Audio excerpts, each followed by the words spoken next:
and gentlemen, please welcome former Texas Solicitor General and prudent conservative Ted Cruz, accompanied by his wife.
Thank you, thank you, thank you.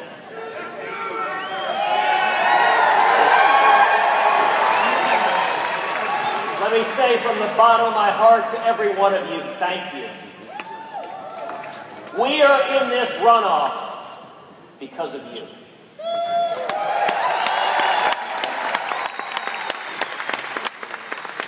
The Austin political establishment said this was impossible.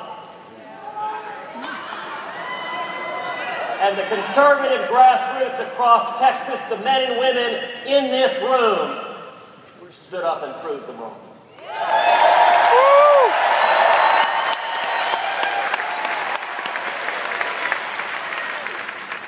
Thank you for your incredible passion to turn our country around. You know, in my view, this race for U.S. Senate comes down to three very simple questions. The first, is it time for new leadership? Barack Obama is the most radical president this country's ever seen.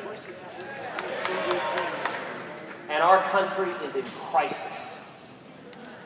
And in 2010, we saw a tidal wave sweep this country. All over the nation, Americans stood up and said we are fed up with the same tired establishment incumbents from both parties.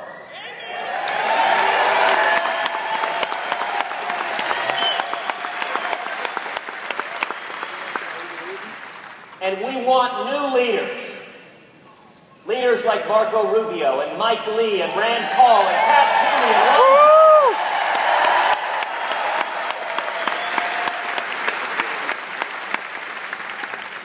Now fast forward to 2012. The mainstream media wrote the headlines, "The Tea Party is dead." How many of y'all saw what happened in Indiana a few weeks ago? And then in Nebraska. And then just this week with Scott Walker in Wisconsin.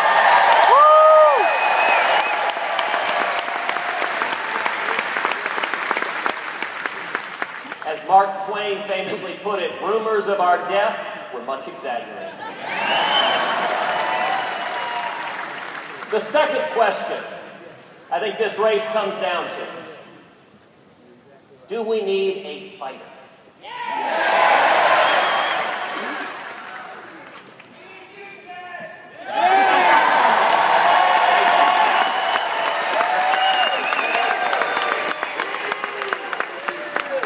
As Texans, it's in our blood to stand and fight. I was privileged to serve 5.5 years as the Solicitor General of Texas, serving under Greg Abbott, the finest Attorney General in the entire country.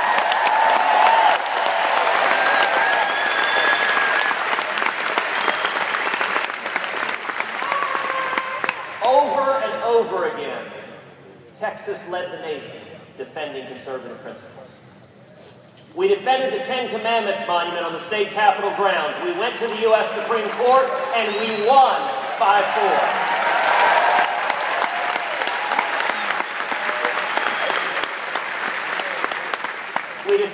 Pledge of Allegiance when a federal court of appeals struck it down because it includes the words "one nation under God." We went to the U.S. Supreme Court and we won unanimously.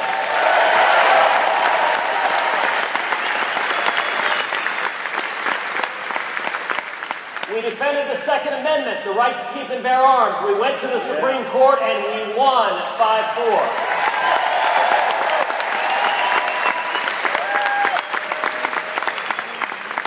Right now, I'm incredibly honored to be representing over 3 million veterans all across this country, defending the Mojave Desert Veterans Memorial.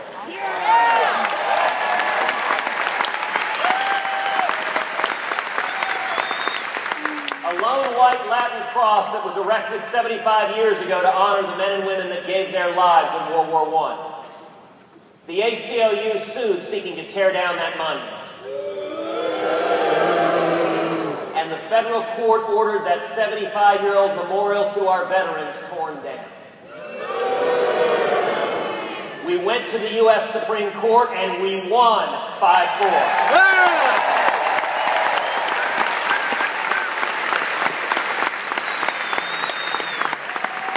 And the biggest fight of my tenure was Medellin versus Texas.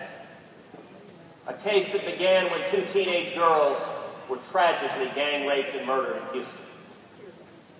And the case took a very, very strange turn when the World Court, the judicial arm of the United Nations, issued an order to the United States to reopen the convictions of 51 murderers. It's the first time in history a foreign court has ever tried to bind the U.S. justice system. Boo is exactly right. But Texas stood up and we fought the World Court.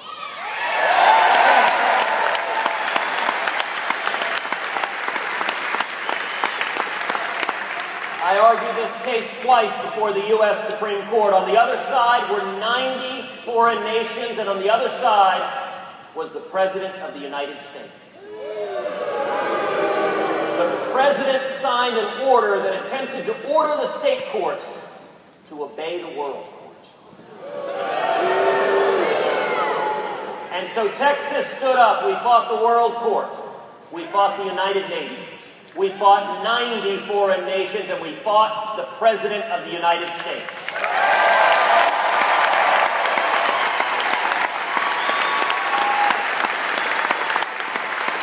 We defended U.S. sovereignty. And we won 6-3.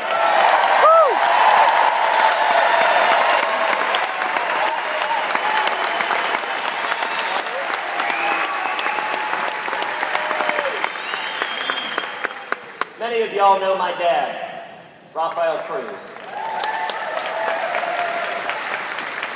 I gotta tell you, I cannot tell you how many Republican women across the state have come up to me and they said, "Ted, we like you fine. We love your dad." My dad is a pastor just north of Dallas. But he was born in Cuba, and as a child, as a teenager, he fought in the Cuban Revolution. And he was thrown in prison and tortured as a kid. He fled Cuba in 1957. He came to Texas, didn't speak a word of English. Had nothing but $100 sewn into his underwear. He landed in Austin. He worked as a dishwasher, making 50 cents an hour to pay his way through the University of Texas. And he and my mother started a small business, a seismic data processing company in the oil and gas business. So I grew up in Houston as the son of 2 small business owners. When I was a kid, over and over again, my dad used to say to me, when we faced oppression in Cuba, I had a place to flee to. If we lose our freedom here, where do we go?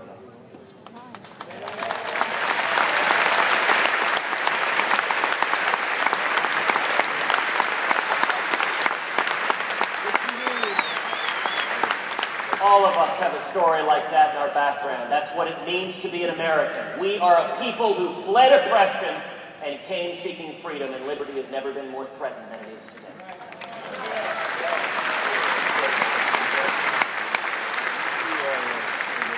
The third and final question I think this race comes down to is, do the grassroots matter?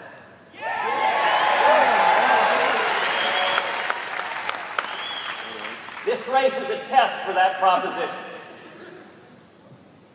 You know, we faced in this race over $10 million in nasty false attack ads trying to convince every Texan that I am a red Chinese communist who wants to eat your children. And you know what? It didn't work, and it didn't work because of each and every one of you.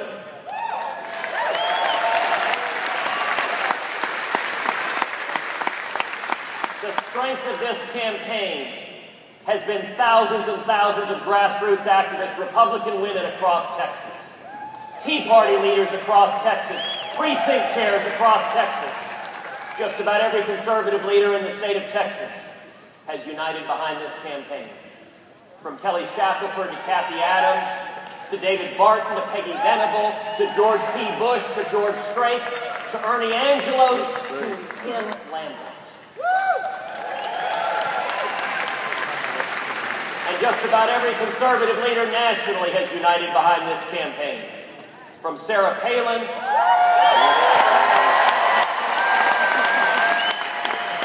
to Rick Santorum, to Sean Hannity, to Dr. James Dobson, to Concerned Women of America, to Gun Owners of America, to Mark Levin,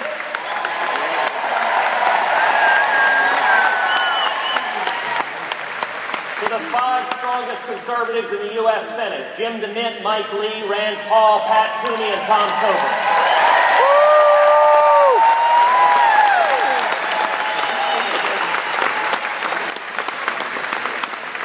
I'm the only candidate in the country all 5 of them are supporting.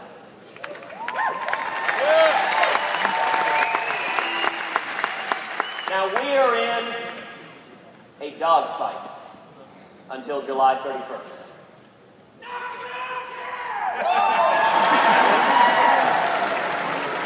My opponent in this race is a good and decent man, and he is owed respect for his many years in public service.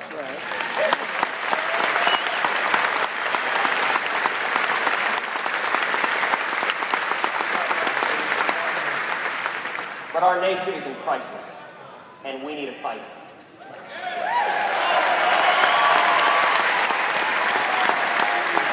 I ask for the support of each and every one of you on July 31st. Come out and vote in the runoff and bring 10 of your friends. If conservatives come together, we will win this race.